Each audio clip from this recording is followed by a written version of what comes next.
Pernah kepikiran nggak sih apa sih rahasianya jadi generasi pilihan yang disebut langsung di dalam Al-Quran? Kedengarannya mungkin berat ya. Tapi ternyata kuncinya itu ada di satu prinsip yang sederhana, tapi kuat banget. Yuk kita bedah bareng-bareng. Hayo, ngaku deh, kita semua pasti pernah kan ngerasain ini. Kadang semangat banget belajar sampai lupa makan, lupa tidur, tapi di sisi lain kadang juga terlalu santai sampai tugas-tugas numpuk dan kewajiban terbengkalai. Nah, perjuangan buat nemuin titik pas di tengah-tengah inilah yang mau kita bahas. Nah, dalam Islam, dua kutub yang beda jauh ini ada namanya loh. Yang pertama itu ifrat, artinya sikap yang berlebih-lebihan. Contohnya, jadi fanatik sampai gampang banget nyalahin orang lain. Terus lawannya adalah tafrit, yaitu sikap yang terlalu meremehkan. Misalnya, yaitu tadi, ngabain kewajiban karena keasyikan main game atau scroll medsos. Dua-duanya ini tanda kalau kita udah nggak seimbang lagi. Tapi tenang aja, untuk kebingungan kita ini, Islam ngasih solusi yang indah banget. Yuk, kita lihat solusinya. Dan inilah dia intinya, langsung dari surat Al-Baqarah ayat 143.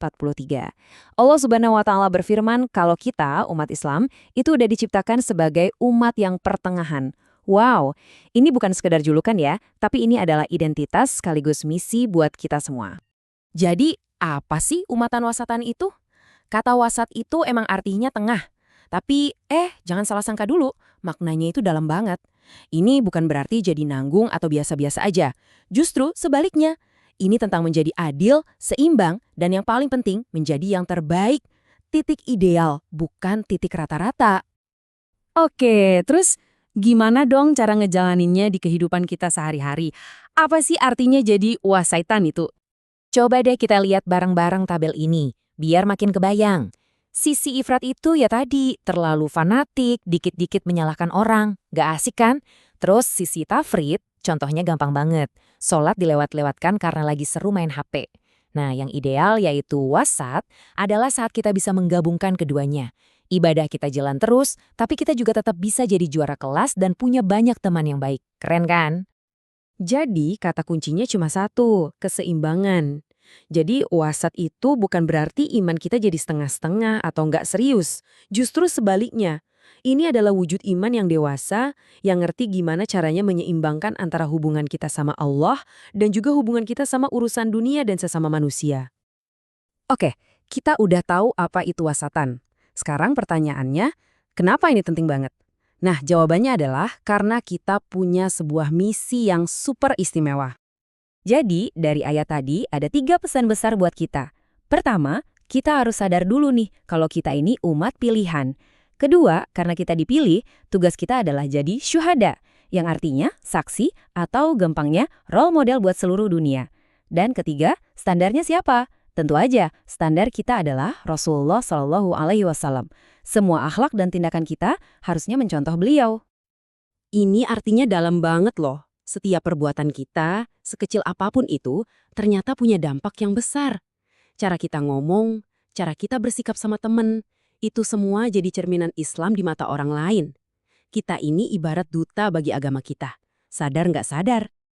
Oke, teori cukup. Sekarang kita coba tarik ke dunia nyata ya. Gimana sih cara nerapinnya di lingkungan sekolah, tempat kita beraktivitas setiap hari? Gampang banget kok. Contohnya nih pas lagi kerja kelompok. Jadi wasaton itu artinya kita mau dengerin pendapat teman, nggak ngotot merasa paling benar sendiri. Terus soal ibadah dan belajar. Kita semangat sholat di awal waktu, tapi abis itu kita juga semangat buka buku buat belajar.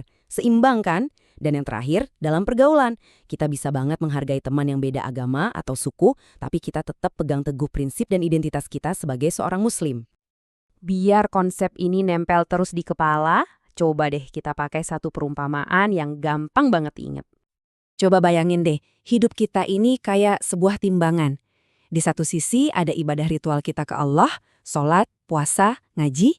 Nah, di sisi satunya lagi ada ibadah sosial kita, sikap sopan santun, nolongin teman yang kesusahan, senyum ke orang lain. Islam yang sempurna itu adalah saat kedua sisi timbangan ini seimbang beratnya.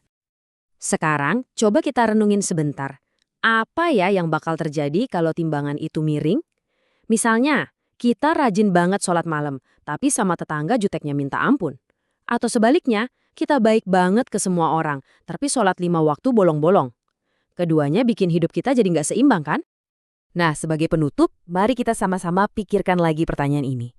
Kenapa ya Allah menyebut umat yang tengah-tengah ini sebagai umat yang terbaik? Bukan yang paling banyak ibadahnya atau yang paling luas ilmunya. Mungkin jawabannya adalah karena justru di dalam keseimbangan itulah letak keadilan, keindahan, dan kekuatan sejati dari Islam itu sendiri.